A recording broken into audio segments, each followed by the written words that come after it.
முதலமைச்சர் இருக்கின்ற பொழுது அவரை சந்தித்து இந்த கோரிக்கை வைத்தேன். நடந்தாய் வாழி காவிரி திட்டம் சுமார் 14,000 கோடி இந்த திட்டத்திற்கு நிதி தேவை. கொடுத்த உடனே அவர் பார்த்தார், அற்புதமான திட்டம், இந்த திட்டத்தை நிச்சயமாக நிறைவேற்றி தருவேன் என்று சொல்லி மேதக குடியரசுத் தலைவர் உரையிலே இடம்பெற செய்து கடந்த 2024ஆம் ஆண்டு அதற்கு அனுமதி கொடுக்கப்பட்டது.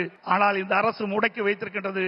உண்மையிலேயே இந்த அரசு மக்கள் மீது அக்கறை இருந்தால் மத்திய அரசு அனுமதி கொடுக்கப்பட்ட திட்டத்தை நிறைவேற்ற மனமில்லை. சிந்தித்து பாருங்கள், 14,000 கோடி, 1,000 2,000 இல்ல 14,000 கோடி நம்முடைய தமிழ்நாடு நலன் பெறுவதற்காக மத்திய அரசு அனுமதித்தது.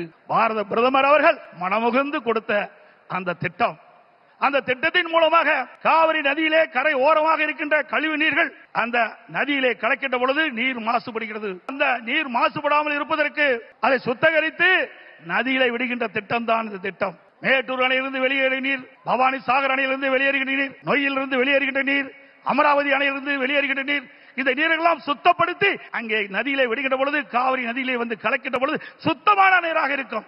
தமிழ்நாட்டை பொறுத்த வரைக்கும் காவிரி நதி தான் ஜீவநதி. அந்த நதியை நம்பித்தான் 20 மாவட்ட மக்கள் குடிநீர் ஆதாரமாக விலகிக் கொண்டிருக்கிறது. டெல்டா பாசன விவசாயிகளுக்கு ஒரு நல்ல நீர் பயிர்களுக்கு பாய்ச்சுகின்ற பொழுது எந்த நோய் தாக்கப்படாது. அப்படிப்பட்ட அற்புதமான திட்டத்தை நமக்கு வழங்கினார். அரசியல் காழ்ப்புணர்ச்சியின் காரணமாக அந்த திட்டத்தை நிறுத்தி வைத்திருக்கின்றார்கள். மீண்டும் ஆதரவோடு தேசிய ஜனநாயக கூட்டணி அதிக இடங்களே வெற்றி பெற்று நம்முடைய கூட்டணி அண்ணா திமுக ஆட்சி அமைக்கின்ற பொழுது பாரத பிரதமருடைய ஆசியால் இந்த திட்டம் நிறைவேறும்.